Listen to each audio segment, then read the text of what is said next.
Toothbrush সংগ্রহ করি এবং যেহেতু আমরা জানি যে টুথব্রাশ আমরা যখন ব্যবহার করি আমাদের মুখের মধ্যে যে এপিথেলিয়াল সেলগুলো আছে সেই কোষগুলো সেই টুথব্রাশে লেগে যায় এবং সেইখান থেকে কিন্তু আমরা ডাইরেক্টলি যে প্রোফাইল তৈরি হয়েছে ডেড বডি থেকে তার সঙ্গে ম্যাচ করতে পারি, কেননা একজনের টুথব্রাশ অন্য কেউ ব্যবহার করেই না।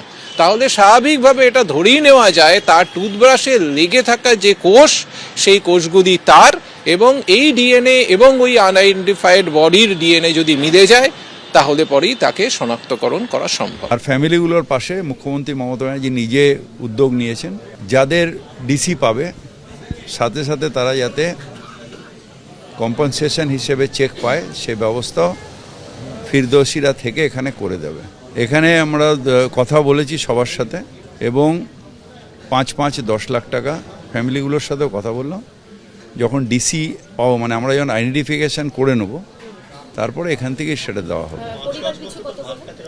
ওই তো 10 লাখ টাকা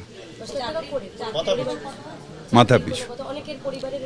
সেটা পরবর্তীকালে যখন, এখন তো কে মারা গেছে না গেছে সেটা আগে ঠিক হোক, তারপরে নিশ্চিতভাবে যাদের দরকার হয় তাদের পাশে আমরা সবসময় থাকব।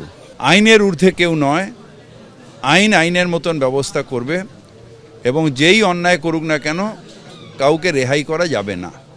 ফায়ারের কিছু দেখতে পাইনি আমরা, যে ফায়ারের প্রোটেকশনের জন্য যে সমস্ত জিনিস থাকা দরকার সেগুলো আমরা দেখিনি। আমাদের ফায়ার অডিট হয়, ফায়ার অডিট হয় না তা না, এটা আমাকে দেখতে হবে এখানে ফায়ার অডিট হয়েছিল কিনা, এটা আমাদের দেখা দরকার আছে, সেটা এনকোয়ারি করব।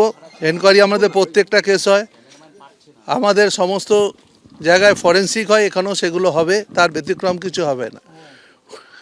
ফায়ার অডিট এখানে হয়েছেও কি হয়নি এটা আমি এক্ষুনি বলতে পারবো না, কিন্তু ফায়ার অডিট আমাদের হয়, প্রতি মাসেই ফায়ার অডিট আমাদের ডিপার্টমেন্ট থেকে হয় এবং অন্যান্য ডিপার্টমেন্টও আমাদের সঙ্গে যুক্ত থাকে। এখানে এফআইআর হবে, শুধু তাই না, এনকোয়ারি হবে, এফআইআর হবে। ফায়ার ক্লিয়ারেন্স তো নেই এটা বলতে পারি, বাকি ইনভেস্টিগেশনের পার্ট আছে, যেটা ফায়ার পার্ট অব্দি থেকে এই ক্লিয়ারেন্সটা নেই কিছু। নিশ্চিত তौर पे করা হবে, নিশ্চিত তौर पे করা হবে। ভায়োলেশন হয়েছে তো ফায়ার এফআইআর হবে, আইন মাফিক যা কিছু প্রসিডিওর আছে সব কিছুই হবে। স্যার এগুলো নজরদারি কেন আগে থেকে করা হয় না? যখন ইনসিডেন্ট হয়ে যায় তখনই ধরা পড়ে যে ফায়ার সেফটির কোনো গলদ ছিল, কিন্তু আগে থেকে এগুলো নজরদারি করলে তো এই ধরনের বড় ইনসিডেন্ট হতো না।